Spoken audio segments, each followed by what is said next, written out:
નમસ્કાર મિત્રો, જસુપ્રિયા કુકબુકમાં આપનું સ્વાગત છે। આજે ફરી લઈને આવ્યા છે Diwali special recipe, sweet recipe છે જે સૌને પ્રિય હોય છે અને ખાસ કરીને ડ્રાય ફ્રૂટ્સથી ભરપૂર જે આપણા કાજુ એનાથી બનતી એક સ્વીટ રેસીપી જે નાના મોટા સૌને પ્રિય હોય એ સ્વીટ રેસીપી આપણે આજે બનાવવાના છે। તો આપણે કાજુની કાજુ કતરી બનાવવાના છીએ અને એ પણ આપણે કેસરની કાજુ કતરી બનાવવાના છીએ। આજે આ કાજુ કતરી એક નવી સ્ટાઇલની કેસરની કાજુ કતરી આજે હું તમને બતાવીશ બનાવીને। તો ચલો મિત્રો સ્ટાર્ટ કરીએ કાજુ કતરીની રેસીપી। તો આપણે અહીંયા 300 ગ્રામ કાજુ લીધા છે। આ 300 ગ્રામ કાજુની સામે 300 ગ્રામ જ આપણે ખાંડ એડ કરી છે। તો તમે આશરે પણ માપ લેતા હોય તો જેટલા કાજુ એટલું જ આપણે ખાંડનું માપ અહીંયા લઈશું। તો આપણે સૌપ્રથમ આપણે ખાંડની ચાસણી કરીશું। ચાસણી ખાલી તાર કે એવું કરવાનું નથી, માત્ર ખાંડ ઓગળે ત્યાં સુધી જ આપણે એની ચાસણી કરવાની છે। અને ખાંડ હોય એના કરતા આપણે અડધું જ પાણી એડ કરીશું।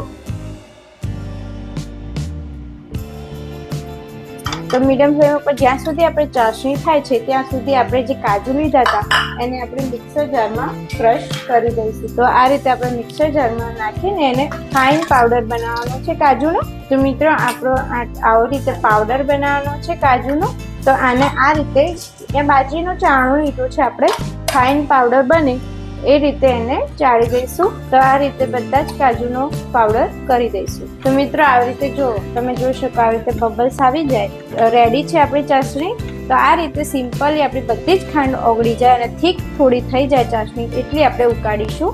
5 થી 6 ઇલાયચીનો પાવડર કર્યો છે એ એડ કરીશું તથા અહીંયા થોડું કેસર 12 થી 13 જે તાતણા હતા કેસરના પાણીમાં જ આપણે ઓગાળી દીધા હતા। કેસરની કાજુ કતરી બનાવી રહ્યા છે અહીંયા, એટલે કેસરનો ઉપયોગ કર્યો છે મિત્રો। અને હવે આપણું મેઇન ઇન્ગ્રેડિયન્ટ જે છે આપણો કાજુનો પાવડર, તો એને આપણે એડ કરીશું। થોડું થોડું કરીને એડ કરી દઈશું ચાસણીમાં।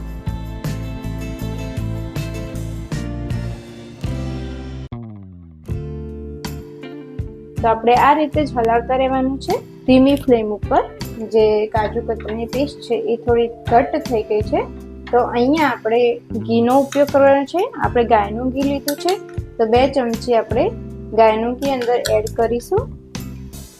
તો મિત્રો હાથની મદદથી આ રીતે આપણી જે ગોળી બની જાય તો સમજવાનું કે આપણી કાજુ કતરી સરસ બનશે અને એને આપણે ડીપ ફ્રીઝમાં થોડી વાર મૂકી પણ દઈશું જેથી આપણી સરસ રીતે કાજુ કતરી સેટ થઈ જશે।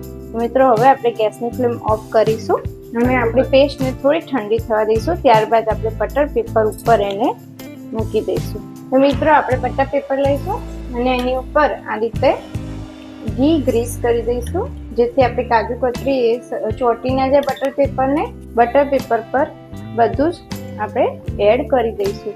હવે જે બીજું આપણું બટર પેપર હોય એને પણ મેં આ રીતે જ ઘીથી ગ્રીસ કરી દીધું હતું અને ત્યારબાદ બટર પેપર ઉપર મૂકીને કાજુ કતરીને સરસ રીતે સેટ કરી દઈશું।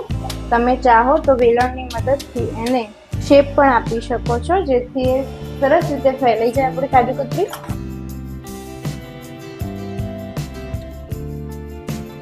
આ રીતે મિત્રો ચાંદીનું આપણે વરખ ચોંટાડી દઈશું।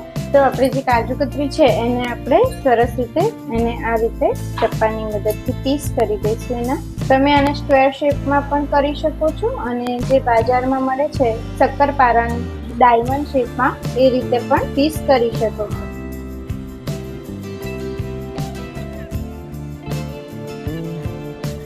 તો મિત્રો આપણી સરસ મજાની બજાર જેવી જ કાજુ કતરી એકદમ રેડી છે। આપણે કેસરની કાજુ કતરી બનાવી છે એથી જ આપણે પ્રેઝન્ટેશનમાં અહીંયા કેસરનો ઉપયોગ કર્યો છે।